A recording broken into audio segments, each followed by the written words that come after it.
നമ്മുടെ സഹോദരന്മാരായാലും ചെറുപ്പക്കാരായാലും ചെറുപ്പക്കാരികളായാലും degree complete ചെയ്തു നല്ല മാർക്കോടുകൂടി പാസ്സായ ഒരു പെണ്ണാണെങ്കിൽ അവളുടെ പഠനം നിർത്തിയിട്ട് പെട്ടെന്ന് അങ്ങോട്ട് വിവാഹം കഴിപ്പിച്ചു കൊടുക്കണ്ട.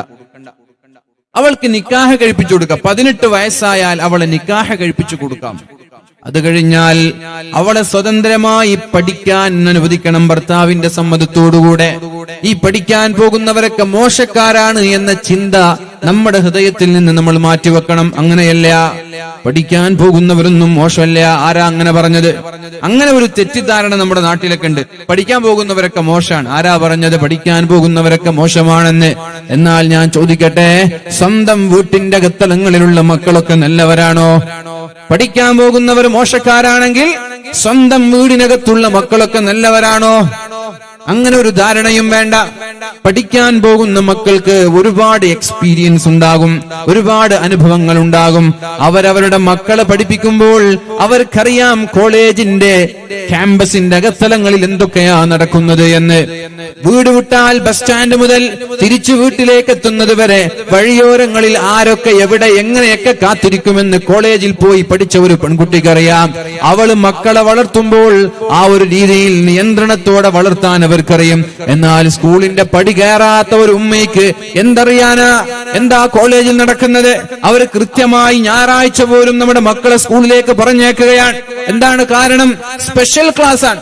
എവിടെ സ്പെഷ്യൽ ക്ലാസ് എന്നറിയോ? തിയേറ്ററുകളിൽ സ്പെഷ്യൽ ക്ലാസ്. നമ്മുടെ മക്കളൊക്കെ സ്പെഷ്യൽ ക്ലാസ് അങ്ങനെയാണ്. സ്പെഷ്യൽ ക്ലാസ് ആണെന്ന് പറഞ്ഞ് വീട്ടിൽ നിന്ന് ഇറങ്ങുക. ബസ് സ്റ്റാൻഡിന്റെ പിന്നിൽ പോയിട്ട് ചൂരിദാർ മാറ്റൊരു പെൺകുട്ടി. ഒരു പെൺകുട്ടിയോട് പരിശുദ്ധ ഇസ്ലാം പറഞ്ഞിട്ടുണ്ട്, നിങ്ങളുടെ സ്വന്തം വീട്ടിലല്ലാതെ നിങ്ങളുടെ വസ്ത്രം നിങ്ങൾ മാറാൻ പാടില്ല. ഇസ്ലാം പഠിപ്പിച്ചതാണത്. അള്ളാഹുവിന്റെ ഹബീബായ റസൂലുള്ളാഹി സ്വല്ലല്ലാഹു അലൈഹി വസല്ലമ തങ്ങൾ പഠിപ്പിച്ച വിഷയമാണത്. സ്വന്തം വീട്ടിലല്ലാതെ വസ്ത്രം മാറ്റാൻ പാടില്ല. അപകടങ്ങൾ പതിയിരിക്കുന്നത് കൊണ്ടാണത്. അപകടങ്ങൾ പതിയിരിക്കുന്നത് കൊണ്ടാണത് നബി തങ്ങൾ അങ്ങനെ പറഞ്ഞത്. നിങ്ങൾ ഏതെങ്കിലും ടെക്സ്റ്റൈലുകളിൽ പോയി അതേപോലെ ഹോട്ടലുകളിൽ പോയി പല സ്ഥലങ്ങളിൽ പോയി വസ്ത്രം മാറുമ്പോൾ അവിടെ ഹിഡൻ ക്യാമറ പോലെയുള്ള ക്യാമറകൾ ഉണ്ടാവാനുള്ള സാധ്യതയുണ്ടല്ലോ, അപകടങ്ങൾ പതിയിരിക്കാനുള്ള സാധ്യതയുണ്ടല്ലോ. അതുകൊണ്ടാണ് നബി സല്ലല്ലാഹു അലൈഹി വസല്ലമ തങ്ങൾ അതൊക്കെ ഉദ്ദേശിച്ചിട്ടാണ് അള്ളാഹുവിന്റെ ഹബീബായ നബി തങ്ങൾ പറഞ്ഞത്, നിങ്ങൾ എന്ത് ചെയ്യണം? നിങ്ങൾ ഒരു കാരണവശാലും നിങ്ങളുടെ വസ്ത്രം പുറത്തുപോയി മാറ്റാൻ പാടില്ല.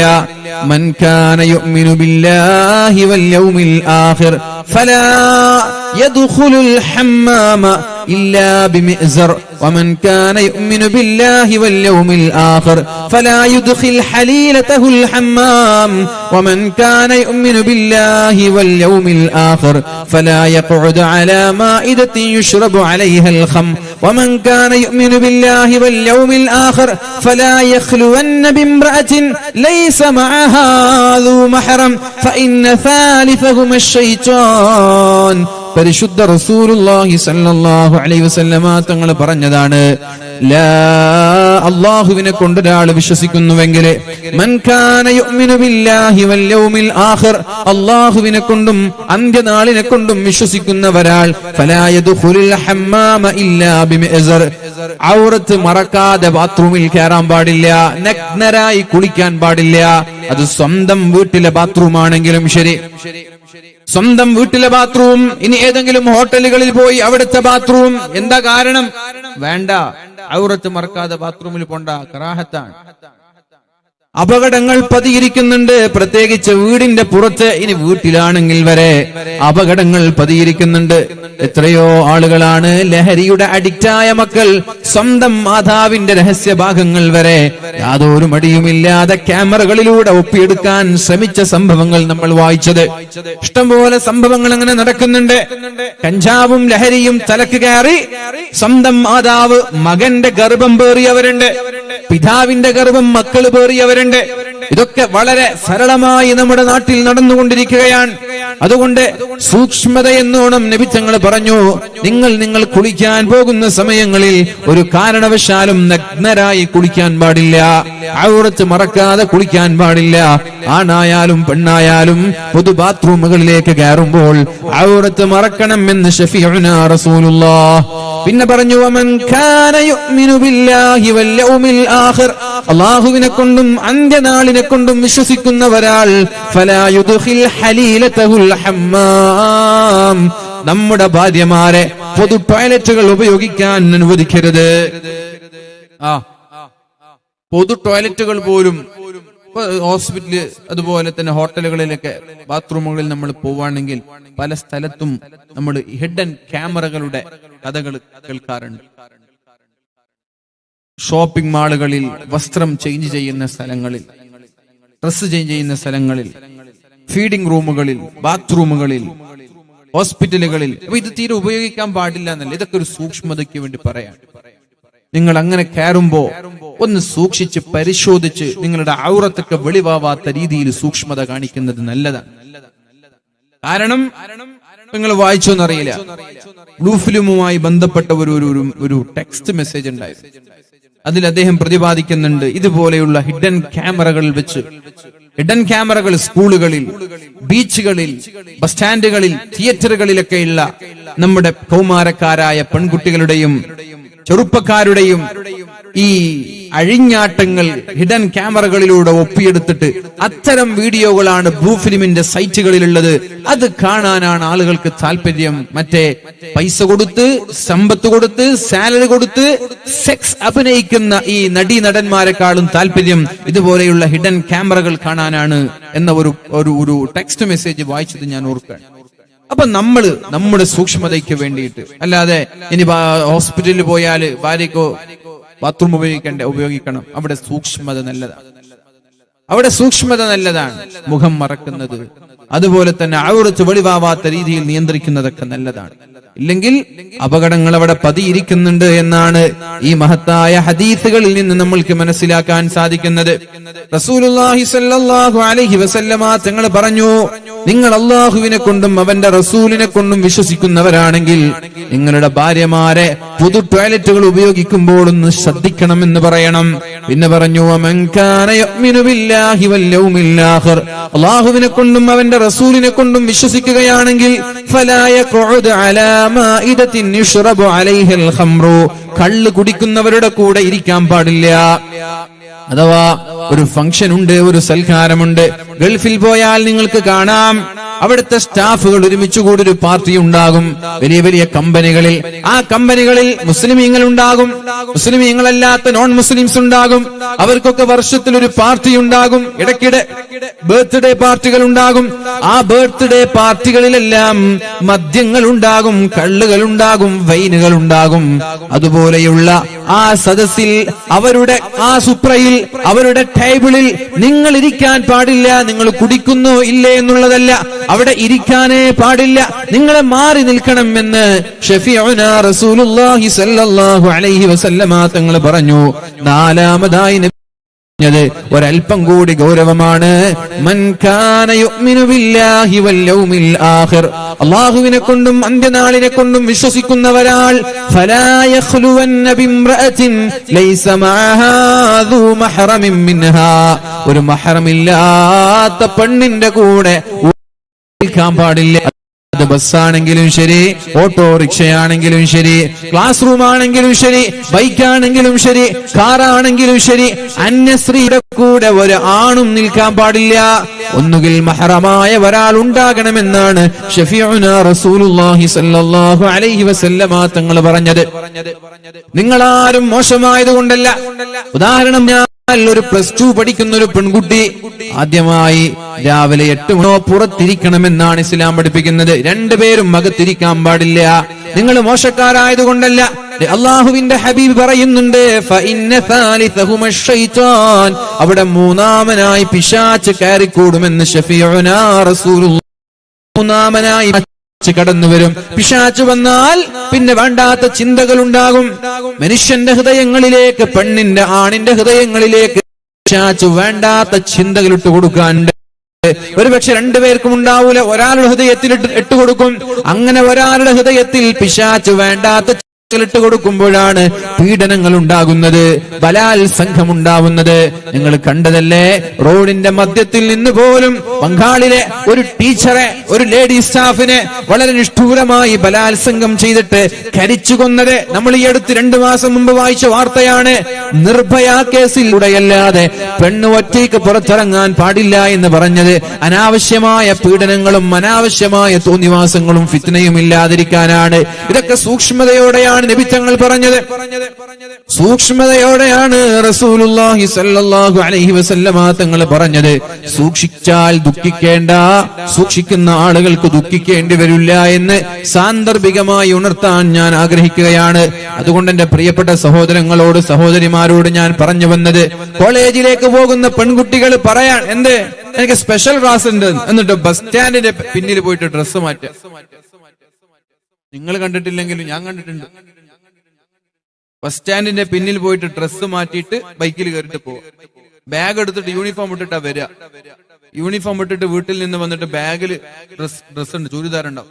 ആ ചൂരിദാർ എടുത്ത് ബസ് സ്റ്റാൻഡിന്റെ പിന്നിൽ പോയിട്ട് ഉളുപ്പും നാണവും ഇല്ലാത്ത പെൺകുട്ടികൾ ചൂരിദാറും യൂണിഫോം മാറ്റിട്ട് ചൂരിദാർ തിരിച്ചിട്ട് കറങ്ങാൻ പോവാ. പിന്നെ വീണ്ടും തിരിച്ചു വരുമ്പോ വീണ്ടും ഏതെങ്കിലും ഒരു ബസ് സ്റ്റാൻഡിന്റെ പിന്നിൽ. എങ്ങനെ ഇതൊക്കെ സംഭവിക്കുന്നു അല്ലേ?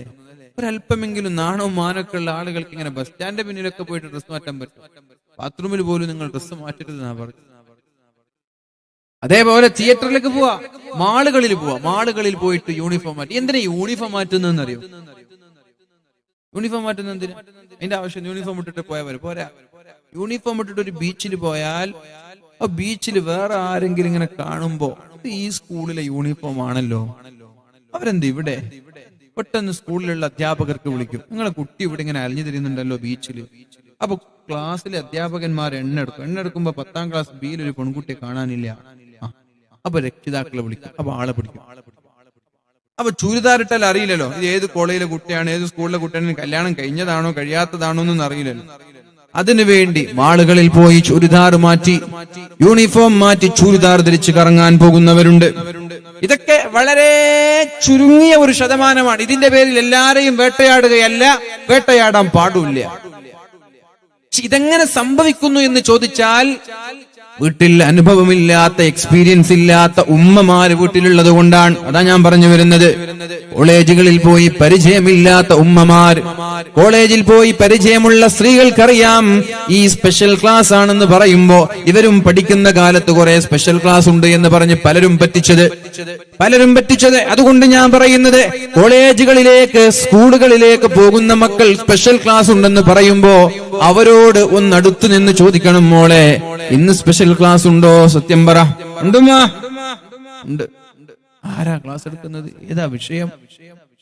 ഇതാണ്. ഏതാ അധ്യാപകന്റെ പേരെന്താ? പേര് ഇങ്ങനെയാ. ഒന്ന് നമ്പർ തരുമോ? ഞാൻ ഒന്ന് വിളിച്ചോക്കട്ടെ. അപ്പൊ പരുങ്ങും. ഇതൊക്കെ ചെയ്യണം. ഇതിനൊക്കെ കഴിയുമെങ്കിൽ കല്യാണം കഴിച്ചാൽ മതി, അല്ലെങ്കിൽ കല്യാണം കഴിക്കണ്ട. നിനക്ക് കഴിയോ? മക്കൾ ഇങ്ങനെയൊക്കെ നോക്കാൻ പറ്റുമോ? അല്ല, മക്കള് സ്പെഷ്യൽ ക്ലാസ് ഉണ്ടെന്ന് പറയുമ്പോ കുട്ടി പോയിക്കോ, എന്തൊരു സന്തോഷം. വൈകുന്നേരം 5 മണിക്ക് കുട്ടി ഇങ്ങനെ ബാഗ് എടുത്ത് വരുന്ന കാണുമ്പോ എന്റെ കുട്ടി വല്ലാത്ത കുട്ടി തന്നെ, എന്തൊരു പഠനം, എവിടെ പോയിട്ട് പഠിച്ച കുട്ടി, എവിടൊക്കെ സ്കൂളിന്റെ 7 ആലത്ത് പോലും കുട്ടി എത്തിയിട്ട് എന്തായി കുട്ടി പഠിച്ചേ? 7 ആലത്ത് പോലും എത്തിയിട്ടില്ല ഈ കുട്ടി. ബീച്ചിൽ പോയിട്ട് വൈകുന്നേരം വരെ സൊറ പറഞ്ഞിരുന്നതാ, ബൈക്കിൽ ഇങ്ങോട്ട് കറങ്ങിയതാ. എന്റെ ഉമ്മ ഭയങ്കര അഭിമാനത്തോടു കൂടി മക്കളെ, മമ്മൂളെ ഭക്ഷണം കഴിക്കുക, എങ്ങനെ ഭക്ഷണം, ഉച്ചക്ക് നല്ല മട്ടൻ ബിരിയാണി അടിച്ചതാ കാമുകന്റെ കൂടെ, നിങ്ങളിങ്ങനെ തിന്ന് എന്ന് പറഞ്ഞ കുട്ടിക്ക് കഴിക്കാൻ കഴിയുമോ? അതുകൊണ്ടാണ് ഞാൻ പറയുന്നത്, ഇതിനൊക്കെ കഴിയുമെങ്കിൽ വിവാഹം കഴിച്ചാൽ മതി. ഇതൊക്കെ ശ്രദ്ധിക്കണം. മാതാപിതാക്കളുടെ തലയിലാണ് മക്കളുടെ ഉത്തരവാദിത്തം. അല്ലാഹു തആല നമ്മെ സൂക്ഷിക്കാൻ ഏൽപ്പിച്ച മുതലാണ് നമ്മുടെ മക്കൾ. സൂക്ഷിക്കാൻ ഏൽപ്പിച്ച സൂക്ഷിപ്പ് മുതലാണ്. ഇപ്പൊ ഞാൻ വാതിന് കയറുമ്പോ ഇവിടെയുള്ള ഒരാളെ കയ്യിൽ എന്റെ മൊബൈൽ കൊടുത്തിട്ട് പറഞ്ഞു, ഞാൻ വാത് കഴിഞ്ഞ് തിരിച്ചു പോകുമ്പോ എനിക്ക് തരണം എന്ന് ഞാൻ പറഞ്ഞു. ഞാൻ വാത് കഴിഞ്ഞ് ഇറങ്ങുമ്പോൾ ഇതിന്റെ ഡിസ്പ്ലേ ഒക്കെ പൊട്ടി, ഇതിന്റെ സ്ക്രീൻ കാർഡ് കാണാനില്ല, ഡിസ്പ്ലേ ഒക്കെ പൊട്ടിയിട്ടുണ്ട്. ഞാൻ കൊടുത്ത ആൾ എനിക്ക് ഇതിന് പകരം പുതിയ ഫോൺ തരണം. കാരണം എന്തേ? സൂക്ഷിക്കാൻ ഏൽപ്പിച്ച മുതൽ അയാൾ നശിപ്പിക്കാൻ പാടില്ല, അയാൾ ഇത് തകർക്കാൻ പാടില്ല, അശ്രദ്ധ കാണിക്കാൻ പാടില്ല, അയാൾ ഇത് വളരെ സുരക്ഷിതമായി വാല് കഴിയുന്നത് വരെ കയ്യിൽ പിടിക്കണം. അയാളുടെ അശ്രദ്ധ കാരണത്താൽ ഇത് പൊട്ടിപ്പോയാൽ അയാൾ ശരിയാക്കി തരണം. അയാളുടെ കടമയാണിത്. അല്ലെ? അല്ലെ?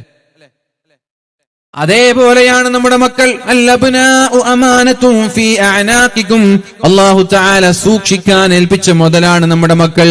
ആ മക്കളെ എങ്ങനെയാണോ അല്ലാഹു തന്നത് അതേപോലെ തിരിച്ചു കൊടുക്കണമെന്ന് പരിശുദ്ധ റസൂൽ സല്ലല്ലാഹു അലൈഹി വസല്ലം. വവലദൻ സാലിഹൻ തറകഹു. സ്വാലിഹീങ്ങളാക്കി നമ്മുടെ മക്കളെ ഇട്ടേച്ചിട്ടേ ഒരു പിതാവ് ഒരു മാതാവ് മരിച്ചു പോകാൻ പാടുള്ളൂ.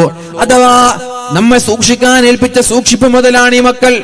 ഇവരെ അശ്രദ്ധ കാരണം, നമ്മുടെ അശ്രദ്ധ കാരണം ഈ മക്കളെങ്ങാനും വഴിപിഴച്ചു പോയാൽ ശ്രദ്ധിക്കണേ. അശ്രദ്ധ കാരണം ഈ മൊബൈൽ പൊളിച്ചപ്പോൾ അയാൾ എനിക്ക് നഷ്ടപരിഹാരം നൽകേണ്ടി വന്നതുപോലെ നമ്മുടെ അശ്രദ്ധ കാരണത്താൽ ഈ മക്കളെങ്ങാനും വഴികേടിലായാൽ നാളെ അള്ളാഹുവിന്റെ കോടതിയിൽ മാതാപിതാക്കളാണ് സമാധാനം പറയേണ്ടത് എന്ന യാഥാർത്ഥ്യം നിങ്ങൾ എപ്പോഴാ എന്റെ പ്രിയപ്പെട്ട രക്ഷിതാക്കളെ തിരിച്ചറിയുക. കല്യാണം കഴിക്കണമെന്ന് പറഞ്ഞ് ആവേശത്തോടെ കല്യാണം കഴിക്കാൻ എല്ലാരും കഴിക്കല്ലേ, ഞാനും ഇങ്ങോട്ട് കഴിക്കാൻ. യാ മഅ്ശറ ശബാബ്, അല്ലയോ ചെറുപ്പക്കാരാ, നിങ്ങൾക്ക് ചെലവ് കൊടുക്കാൻ കഴിയുമെങ്കിൽ നിങ്ങൾ കല്യാണം കഴിക്കണം. എപ്പോഴാണ് കല്യാണം കഴിക്കേണ്ടത്? ഒരു ചെറുപ്പക്കാരന്റെ പ്രായം 22 വയസ്സാണ്, ഒരു പെൺകുട്ടിയുടെ പ്രായം 18 വയസ്സാണ്. ഈ സമയത്ത് നിങ്ങൾ വേഗം കല്യാണം കഴിക്കണം. കല്യാണം കഴിച്ചു എന്ന കാരണത്താൽ നിങ്ങളുടെ പഠനം മുടങ്ങാൻ പാടില്ല. 22 വയസ്സായ ഒരു കുട്ടിയെ സംബന്ധിച്ചിടത്തോളം അയാൾ PG കംപ്ലീറ്റ് ചെയ്തിരിക്കുകയായിരിക്കും. ഇനി PhD ചെയ്യണം, MPhil ചെയ്യണം, ഇനി മറ്റുള്ള ഓരോ മേഖലകളിൽ സ്പെഷ്യലൈസ് ചെയ്യണം. ഇതിനൊക്കെ പഠിക്കാൻ ഉയർന്ന ഉന്നതമായ യൂണിവേഴ്സിറ്റികളിലേക്ക്, കലാലയങ്ങളിലേക്ക് പോകാനുണ്ട്. ഹയർ എഡ്യൂക്കേഷന് വേണ്ടി പുറത്തു പോകാനുണ്ട്. ഡൽഹിയിൽ ജാമ്യയിൽ പോകണം, JNUവിൽ പോകണം, മദ്രാസ് IITയിൽ പോകണം. ഇങ്ങനെയൊക്കെ ഉണ്ടാവും ചിന്ത. വയസ്സ് 22 അതൊക്കെ കഴിഞ്ഞിട്ട് പോരാ കല്യാണം. പോരാ, 22 വയസ്സാകുമ്പോൾ നിക്കാഹ് കഴിക്കണം. എന്തിനാണ് അങ്ങനെ പറഞ്ഞത്? നീ നിന്റെ കുടുംബത്തിൽ നിന്ന്, നിന്റെ നാട്ടിൽ നിന്ന് അകന്ന് ജീവിക്കുമ്പോൾ നിന്റെ കണ്ണുകൾ ഹറാമിലേക്ക് പോവാതിരിക്കാനാണത്. നിന്റെ ഗുഹ്യാവയവങ്ങളിലൂടെ ലൈംഗികമായ വ്യഭിചാരങ്ങൾ സംഭവിക്കാതിരിക്കാനാണ്. സ്വന്തമായൊരു ഭാര്യയുണ്ടാകുമ്പോൾ, സ്വന്തമായൊരു ഇണയുണ്ടാകുമ്പോൾ നിങ്ങൾ അവിഹിത ബന്ധങ്ങളിൽ ഏർപ്പെടാനുള്ള സാധ്യത കുറവാണ്. തീരെയില്ലാന്നല്ല, സാധ്യത കുറവാണ്. സ്വന്തമായൊരു ഭാര്യ ഉണ്ടാകുമ്പോ നിങ്ങൾ ദൂരത്ത് പോയിട്ട് പഠിക്കാൻ എങ്കിൽ നിങ്ങൾക്കൊരു സ്വന്തമായിട്ടൊരു ഭാര്യ ഉണ്ടല്ലോ, ആ ഭാര്യ ഉണ്ടാകുമ്പോൾ നിങ്ങൾക്കൊരു അവിഹിത ബന്ധത്തിന് ഇവിടെ സ്കോപ്പില്ല. ഇനി നിങ്ങൾക്ക് താല്പര്യം ഉണ്ടെങ്കിൽ നിങ്ങളോട് താല്പര്യം ഉണ്ടാവില്ല. എന്തേ? ഇയാൾ കല്യാണം കഴിച്ച ആളാണെന്ന് പറഞ്ഞിട്ട് ആളുകൾ അങ്ങനെ അടുക്കൂല.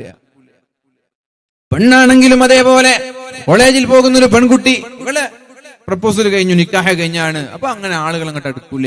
നിക്കാഹ കഴിഞ്ഞാൽ പിന്നെ പിന്നാലെ പോയിട്ട് കാര്യമില്ല.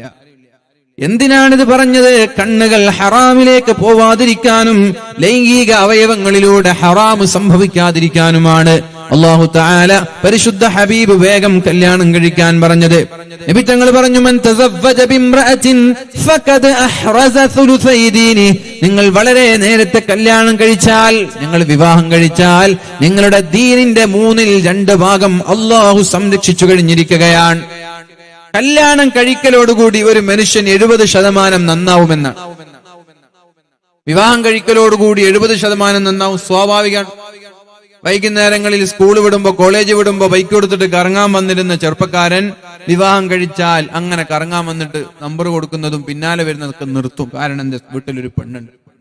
രാത്രിയായാൽ കിടന്നുറങ്ങാതെ ബസ് സ്റ്റാൻഡിൽ ഇരുന്ന് സൊറ പറഞ്ഞ് രാത്രി 2 മണിക്കൊക്കെ വീട്ടിൽ കയറിയിരുന്നൊരു ചെറുപ്പക്കാരൻ വിവാഹം കഴിഞ്ഞാൽ കൃത്യമായി 9 മണിക്ക് വീട്ടിലേക്കെത്തും, 10 മണിക്ക് വീട്ടിലേക്കെത്തും. എന്താ കാരണം? ഭാര്യ വിളിക്കും, നിങ്ങൾ എവിടെ? കാണുന്നില്ലല്ലോ.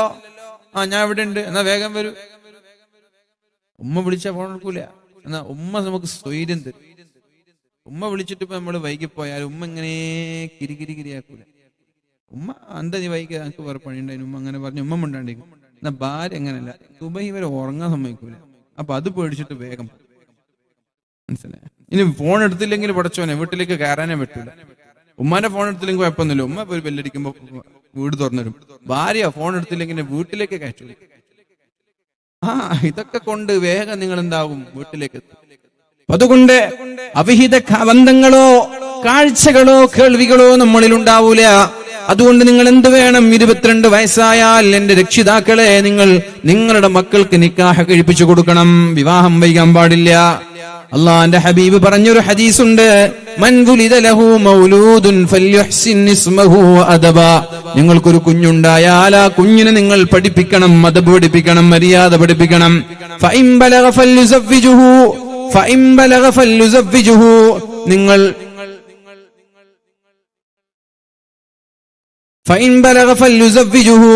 പ്രായപൂർത്തിയെത്തിയാൽ ഉടനെ വിവാഹം കഴിപ്പിച്ചു കൊടുക്കണമെന്നാണ് ഇസ്ലാമിന്റെ താല്പര്യം. അങ്ങനെയാണ്, പ്രായപൂർത്തിയെത്തിയാൽ ഉടനെ വിവാഹം കഴിപ്പിച്ചു കൊടുക്കണം. പ്രായപൂർത്തിയെത്തിയാൽ ഉടനെ വിവാഹം കഴിപ്പിച്ചു കൊടുക്കണമെന്നാണ് ഇസ്ലാം പറയുന്നത്. പക്ഷേ നമ്മുടെ ഇന്ത്യ രാജ്യത്തിന്റെ നിയമപ്രകാരം 22 വയസ്സായാൽ ഒരു ആണിന് വിവാഹം കഴിപ്പിച്ചു കൊടുക്കണം. 18 വയസ്സായാൽ ഒരു പെണ്ണിനും വിവാഹം കഴിപ്പിച്ചു കൊടുക്കണം. 22 വയസ്സായി വലം യുസവ്വിജുഹു, മാതാപിതാക്കൾ വിവാഹം കഴിപ്പിച്ചു കൊടുത്തില്ല. ഫഇൻ അസ്വാബ ഇസ്മൻ, അയാൾ സ്കൂളിന്റെ വരാന്തകളിലേക്കും തെരുവോരങ്ങളിലേക്കും വന്നിട്ട് ബസ് സ്റ്റാൻഡിലേക്ക് ഇരുന്നിട്ട് വായ നോക്കുകയാണെങ്കിൽ ഫഇന്നമാ ഇസ്മുഹു അലാ അബവൈ, അവർ ചെയ്യുന്ന ഹറാമിന്റെ ഓഹരി മാതാപിതാക്കളുടെ ഏടിൽ അല്ലാഹു കുറിച്ചു വെക്കുമെന്ന് ശഫീഉനാ റസൂലുള്ളാഹി. ഒരു പെൺകുട്ടി 18 വയസ്സായി നിക്കാഹ് കഴിപ്പിച്ചു കൊടുത്തില്ല. ആ പെൺകുട്ടി രാത്രി ഏതെങ്കിലും ഒരു കാമുകനോട് സുബഹി വരെ വീഡിയോ കോൺഫറൻസ് നടത്തുകയാണെങ്കിൽ, വീഡിയോ കോൺഫറൻസ് നടത്താൻ നിങ്ങളെല്ലാവരും ഉറങ്ങുകയാണ്, നിങ്ങളുടെ സ്വന്തം വീട്ടിലെ നിങ്ങൾക്ക് നിശ്ചയിച്ച് നിങ്ങളുടെ മുറിയിൽ കിടന്നുറങ്ങുകയാണ്. 4ഉം 5ഉം മുറികളുള്ള നമ്മുടെ വീടുകളിൽ ഇന്ന് 18കാരി ഒരു മുറിയിൽ, 15കാരി മറ്റൊരു മുറിയിൽ, 22കാരൻ മറ്റൊരു മുറിയിൽ, അങ്ങനെ ഓരോ ആളുകൾ ഓരോ മുറിയിൽ കയറി കഥകടച്ചാൽ അവിടെ എന്താണ് നടക്കുന്നത് എന്ന് എന്റെ പ്രിയപ്പെട്ട രക്ഷിതാക്കളെ നിങ്ങൾക്ക് അറിയാൻ കഴിയുമോ? എന്താ അവിടെ നടക്കുന്നത് എന്ന് നിങ്ങൾക്കറിയോ? അതുകൊണ്ടാണ് ഒറ്റയ്ക്ക് ഒരു പെൺകുട്ടിയെ നിങ്ങൾ ഉറങ്ങാൻ അനുവദിക്കരുത്. നിങ്ങൾക്ക് 3 പെൺകുട്ടികൾ ഉണ്ടെങ്കിൽ അവർ ഒന്നിച്ച് കിടന്നുറങ്ങട്ടെ. ഒറ്റയ്ക്ക് കിടന്നുറങ്ങുമ്പോൾ അവരുടെ അടുത്തേക്ക് പിശാച് കടന്നു വരുമെന്ന് മഹാനായ ഉമർ ഇബ്നുൽ ഖത്താബ് റളിയല്ലാഹു അൻഹു പറയുന്നുണ്ട്. ഒറ്റയ്ക്കായാൽ പിശാച് ഉണ്ടാകും, ഉറപ്പല്ലേ? ഒരു 18കാരി അവളിങ്ങനെ കണ്ടവരോടൊക്കെ ചാറ്റും ചെയ്ത് ഇങ്ങനെ സംസാരിച്ചിരിക്കാൻ വാതിലിന്റെ കുറ്റിയടിച്ചു. പിന്നെ ഉമ്മ വാതിൽ മുട്ടിയാൽ അവൾ എന്ത് ചെയ്യും? വാതിൽ തുറക്കും. ഉമ്മക്ക് എന്തെങ്കിലും കാണാനുണ്ടോ? വേണമെങ്കിൽ ഒരു മുസല്ല എടുത്തിട്ട് നിസ്കാര കുപ്പായിട്ടിട്ട് തസ്ബീമാലം കൈ പിടിച്ചിട്ടിരിക്കുക. ഡോർ തുറക്കുന്ന സമയം വേഗം ഒരു നിസ്കാര കുപ്പായിട്ട് മുസല്ല ഇരുന്നിട്ട് തസ്ബീമാലം പിടിച്ച് ഡോർ തുറക്കുക. ഓ, എന്റെ മോൾ എന്തോ ഒരു നിസ്കാരാണെന്ന് ഉമ്മ വിചാരിക്കുക. ഉമ്മക്ക് വല്ലതറിയോ?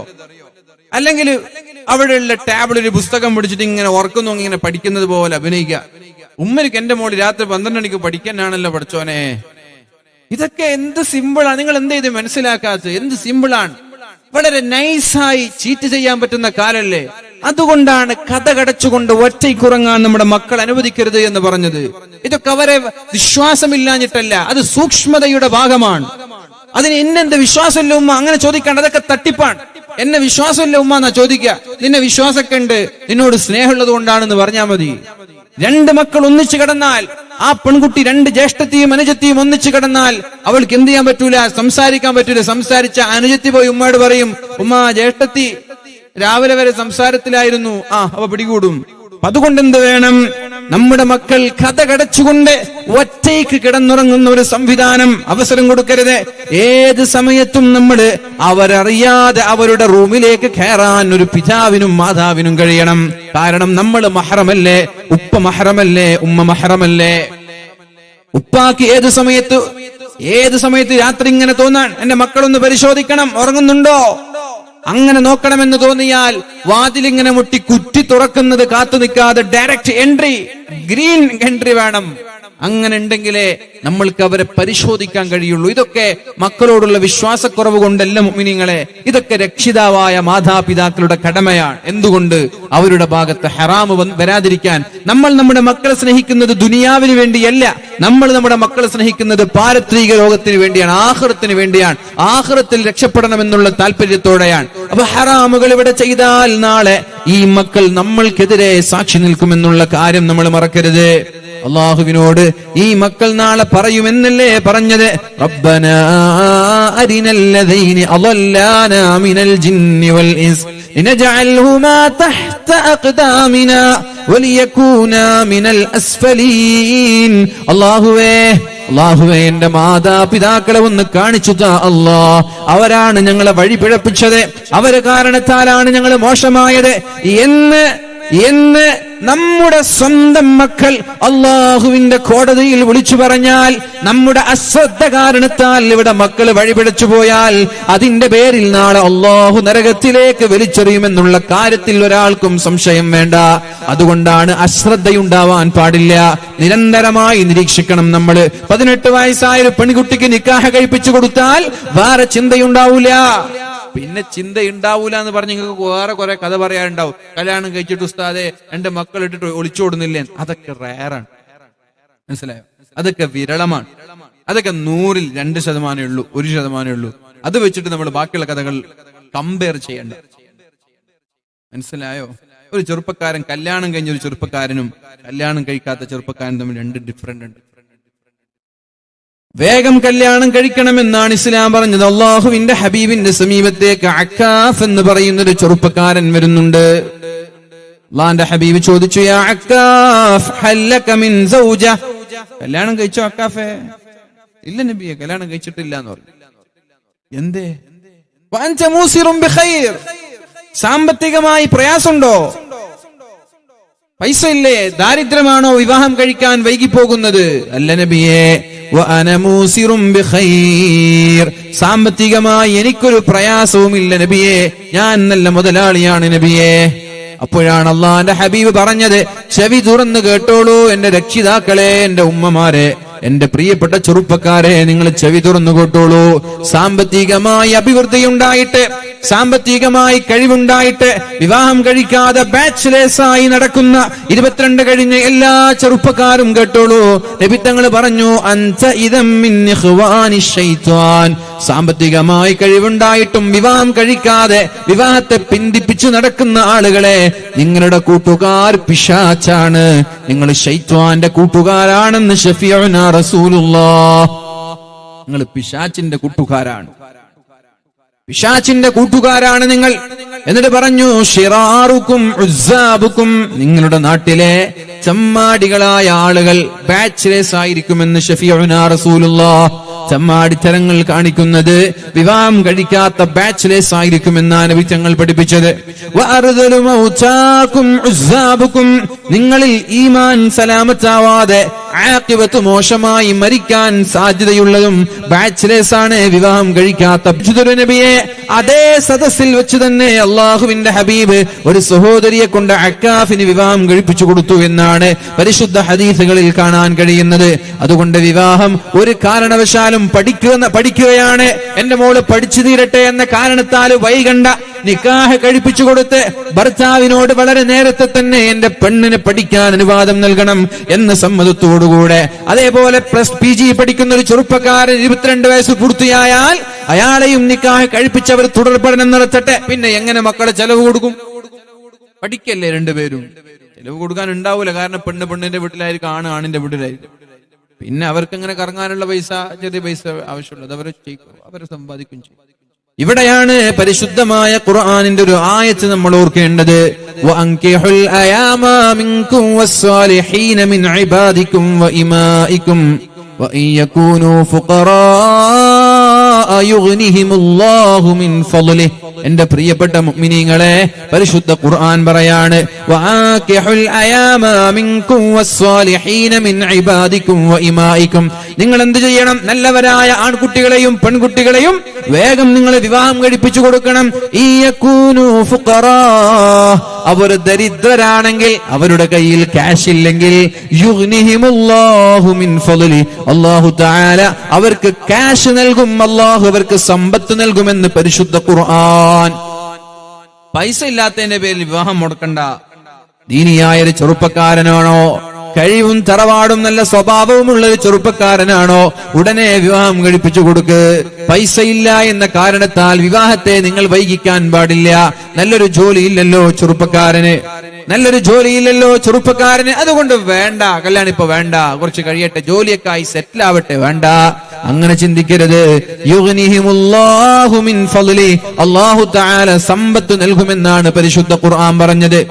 എന്തിനാവണം വിവാഹം കഴിക്കുന്നത്? കണ്ണ് ഹറാമിലേക്ക് പോവാതിരിക്കാൻ, അതേപോലെ തന്നെ ചെവിയിലൂടെ ഹറാമ് കേൾക്കാതിരിക്കാൻ, വേണ്ടാത്ത ചിന്തകൾ നമ്മുടെ ഹൃദയത്തിലേക്ക് വരാതിരിക്കാൻ. അല്ലാഹു തആല നമ്മുടെ ദാമ്പത്യ ജീവിതം സന്തോഷത്തിലാകട്ടെ. ഓർക്കുന്നുണ്ടോ നിങ്ങൾ മഹാനായ ഇമ്രാൻ എന്നവർക്ക് അല്ലാഹു തആല ഒരു കുട്ടിയെ നൽകാൻ പോവുകയാണ്. അവരുടെ പ്രാർത്ഥനയാണ്, നിരന്തരമായ പ്രാർത്ഥനയ്ക്ക് ശേഷമാണ് ഇമ്രാൻ എന്നവർക്ക് അല്ലാഹു തആല ഒരു മകളെ നൽകാൻ പോകുന്നത്. ആ മകളുടെ പേര് മറിയം ബീവി എന്നാണ്. മറിയം എന്ന് പറയുന്ന മകളെയാണ് അല്ലാഹു തആല നൽകുന്നത്. പക്ഷേ അവർ ദുആ ചെയ്തത്, അല്ലാഹുവേ ഒരു കുട്ടിയുണ്ടായാൽ ആ കുട്ടിയെ ഞങ്ങൾ പള്ളിയിൽ നിനക്ക് വേണ്ടി നേർച്ചയാക്കുകയാണ് എന്ന് അല്ലാഹുവിനോട് നേർച്ചയാക്കിയ ആ കുടുംബത്തിന് അല്ലാഹു നൽകുന്നത് പെൺകുട്ടിയെയാണ്. എന്നാൽ ആ പെൺകുട്ടിക്ക് എല്ലാവിധ പ്രത്യേകതകളും അല്ലാഹു നൽകി, എല്ലാവിധ കഴിവും നൽകി. മഹാനായ സക്കരിയ നബി അലൈഹിസ്സലാമാണ് ആ പെൺകുട്ടിയെ വളർത്തുന്നത്. ആ പെൺകുട്ടിയെ ഇങ്ങനെ വളർത്തുമ്പോഴാണ് അത്ഭുതകരമായി ആ പെൺകുട്ടിയുടെ മുറിയിൽ നാട്ടിലില്ലാത്ത പഴങ്ങൾ കാണാനിടയായത്, നാട്ടിലില്ലാത്ത ഫ്രൂട്ട്സുകൾ, നാട്ടിലില്ലാത്ത വിഭവങ്ങൾ. എവിടെന്നാ മോളെ ഇത്?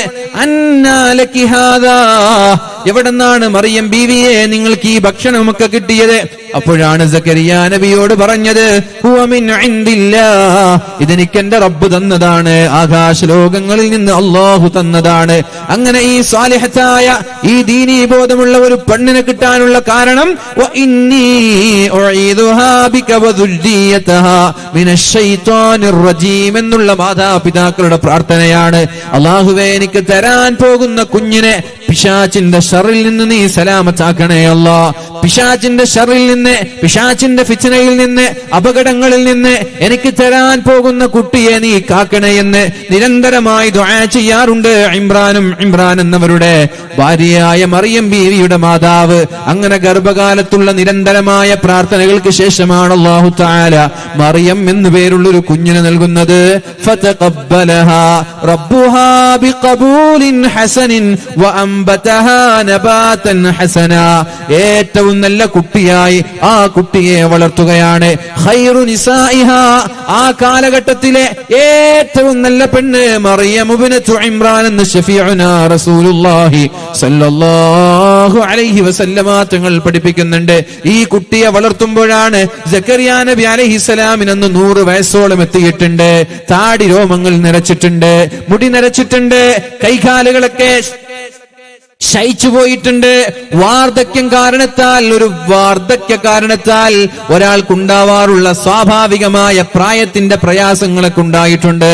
അദ്ദേഹത്തിന്റെ ഭാര്യയാണെങ്കിൽ ഹൈള് പോലും, മെൻസ്ട്രേഷൻ പോലും നിന്നുപോയ ഒരു പെണ്ണായി മാറിയിട്ടുണ്ട്, അഥവാ കിഴവിയായിട്ടുണ്ട്. ഹൈള് നിന്നുപോയാൽ പിന്നെ കുട്ടി ഉണ്ടാവാൻ സാധ്യതയില്ലല്ലോ. എന്നാൽ നല്ലവളായ മറിയം ബീവിയെ കണ്ടപ്പോൾ സക്കരിയ നബിക്ക് തോന്നി എനിക്കും ഒരു കുട്ടി ഉണ്ടാവണമെന്ന്. അതുവരെ ദുആ ചെയ്ത ആളാണ്. ഈ കുട്ടിയെ വകഫലഹാ സക്കരിയ നബി ഇങ്ങനെ പോറ്റി വളർത്തുകയാണ്. കുല്ലമാ ദഖല അലൈഹാ സക്കരിയൽ മിഹ്റാബ വജദ ഇൻദഹാ റിസ്ഖാ ഖാല യാ മറിയം അന്നാ ലകി ഹാദാ ഖാലത് ഹുവ മിൻ ഇൻദില്ലാഹ് ഇന്നല്ലാഹ യർസുഖു മൻ യശാഉ ബിഗൈരി ഹിസാബ്. അല്ലാഹു തആല അവൻ ഉദ്ദേശിക്കുന്ന ആളുകൾക്ക് വിചാരണയില്ലാതെ, കണക്കില്ലാതെ, ചോദ്യമില്ലാതെ അല്ലാഹു വാരിക്കോരി കൊടുക്കുമെന്ന് മറിയം ബീവി പറഞ്ഞു. ആ സമയത്താണ് ഹുനാലിക ദഅ സക്കരിയ, ഇങ്ങനെ ഒരു സ്വാലിഹത്തായ അല്ലാഹുവിനെ പേടിയുള്ള ഒരു പെൺകുട്ടിയെ കണ്ടപ്പോഴാണ് സക്കരിയ നബിക്ക് താല്പര്യം വരുന്നത്. ദഅ സക്കരിയ റബ്ബ, അല്ലാഹുവിനോട് ദുആ ചെയ്തു. റബ്ബി ഹബ്ലി മിൻ ലദുക ദുർരിയതൻ ത്വയ്യിബ, അല്ലാഹുവേ ഇതേപോലെ ഒരു സ്വാലിഹത്തായ നല്ല ഒരു കുട്ടിയെ എനിക്ക് തരണേ അല്ലാ. ദുർരിയതൻ ത്വയ്യിബ, നല്ലൊരു കുഞ്ഞിനെ എനിക്ക് തരണേ അല്ലാ. ഇന്നക സമീഉദ് ദുആ, അല്ലാഹുവേ നീ പ്രാർത്ഥനകൾ സ്വീകരിക്കുമല്ലോ. ആ പ്രാർത്ഥനയുടെ ഭാഗമായിട്ടാണ് ഹൈള് പോലും നിന്നുപോയ ഒരു പെണ്ണിന് ഈ വൃദ്ധനായ സക്കരിയ നബിയിൽ നിന്ന് അല്ലാഹു യഹ്യ എന്ന പേരുള്ള കുഞ്ഞിനെ നൽകിയത്. അപ്പൊ കുഞ്ഞുണ്ടാകണമെന്ന താല്പര്യം തോന്നിയത് എപ്പോഴാ? സ്വാലിഹത്തായ മറിയം ബീവിക്ക് അള്ളാഹു നൽകുന്ന അത്ഭുതങ്ങൾ കണ്ടപ്പോഴാണ്. സ്വാലിഹീങ്ങളായ മക്കൾ എന്നും നമ്മുടെ സന്തോഷമാണ്, അവർ നമ്മുടെ അഭിമാനമാണ്, അവരാണ് നാളെ നമ്മൾക്ക് അനുകൂലമായി സാക്ഷി നിൽക്കേണ്ടത്. അതുകൊണ്ട് മക്കൾ സ്വാലിഹീങ്ങളാവാനുള്ള ചില വഴികളാണ് നമ്മൾ ഇവിടെ ശ്രദ്ധിക്കേണ്ടത്. നിരന്തരമായി നിരീക്ഷിക്കണം അവര് പെട്ടെന്ന് ദേഷ്യപ്പെടാണെങ്കിൽ അവരെ പരിശോധിക്കണം. മക്കൾ പതിവിന് വിപരീതമായി ദേഷ്യപ്പെടാൻ തുടങ്ങിയിട്ടുണ്ട്. ഒന്നുകിൽ പ്രേമം തലക്കുടിച്ചിട്ടുണ്ടാവും, അല്ലെങ്കിൽ കഞ്ചാവ് തലക്കുടിച്ചിട്ടുണ്ടാവും. പതിവിന് വിപരീതമായിട്ട് മക്കൾ ദേഷ്യപ്പെടുന്നത് കണ്ടാൽ ഐസൊലേഷൻ, ഒറ്റയ്ക്ക് ഏകാന്തവാസം. ഇപ്പൊ പണ്ടത്തെ പോലെ ഉമ്മാനോടൊന്നും മിണ്ടാൻ വരുന്നില്ല. വൈകുന്നേരം സ്കൂള് വിട്ട് വന്നാല് മുറിയിൽ തന്നെ, സ്കൂള് വിട്ട് വന്നാല് ഉമ്മയിൽ നിന്നും ഉപ്പയിൽ നിന്നൊക്കെ അകന്ന് ഒറ്റയ്ക്ക് ഇരിക്കാൻ. എങ്കിൽ എന്തോ പ്രശ്നം കുട്ടിക്കുണ്ട്. പ്രേമമോ പ്രണയമോ കഞ്ചാവോ മയക്കുമരുന്നോ ലഹരിയോ എന്തോ പിടിപെട്ടിട്ടുണ്ട്. പരിശോധന നടത്തണം. ഇതൊക്കെ നമ്മൾ ശ്രദ്ധിക്കേണ്ട വിഷയമാണ്. പെട്ടെന്ന് മക്കൾ ദേഷ്യപ്പെടുക, പതിവിന് വിപരീതമായിട്ട് എന്തോ ഒരു മാറ്റമുണ്ട്. ആ മാറ്റം നിങ്ങൾ കണ്ടുപിടിക്കണം. അതിനാണ് ഉമ്മയും ഉപ്പയും. അല്ലെങ്കിൽ നിങ്ങൾ ആവശ്യമുണ്ടോ? മക്കളെ പോറ്റാൻ നിങ്ങളൊന്നും ആവശ്യമില്ല. ഉമ്മയും ഉപ്പയും ഇല്ലാത്ത എത്ര മക്കൾ ഇവിടെ സുഖജീവിതം നയിക്കുന്നുണ്ട്. ഉപ്പായം വാങ്ങിച്ചു കൊടുക്കാനും, തീറ്റ വാങ്ങിച്ചു കൊടുക്കാനും, ബ്രേക്ക്ഫാസ്റ്റ് വാങ്ങിച്ചു കൊടുക്കാനും നിങ്ങളൊന്നും ആവശ്യമില്ല. അതിനിവിടെ ഇഷ്ടം പോലെ ചാരിറ്റി പ്രവർത്തകരുണ്ട്. അതൊക്കെ അവര് ചെയ്തോളും. നിങ്ങളെ പണി തീറ്റ കൊടുക്കലും കുപ്പായം വാങ്ങിച്ചു കൊടുക്കലല്ല, നിങ്ങളുടെ പണി ദീൻ കൊടുക്കലാണ്. അതിനാ നിങ്ങൾ ഏൽപ്പിച്ചു. ദീൻ കൊടുക്കാനാ മാതാപിതാക്കൾ ഏൽപ്പിച്ചു. അതാണ് കുറച്ച് ഭാരിച്ച ഉത്തരവാദിത്തമാണെന്ന് പറയാൻ കാരണം. തിന്നാൻ കൊടുക്കാൻ എന്താ പണി? വസ്ത്രം വാങ്ങിച്ചു കൊടുക്കാൻ എന്താ പണി? ഇതൊക്കെ നമ്മൾ ചെയ്യുന്നുണ്ടല്ലോ ഇപ്പോഴും. അതൊന്നൊരു പണിയല്ല. പണി എന്ന് പറയുന്നത് അവരെ ദീനീ ചിട്ടയോടുകൂടി വളർത്തലാണ്. ദീനീ ചിട്ടയോടുകൂടി വളർത്തലാണ് മാതാപിതാക്കളുടെ പണി. നിങ്ങൾക്കത് കഴിയില്ലേ? അള്ളാഹു നിങ്ങളെ ചോദ്യം ചെയ്യും. അത് കഴിയുന്നവർ മാത്രം വിവാഹം കഴിച്ചാൽ മതി.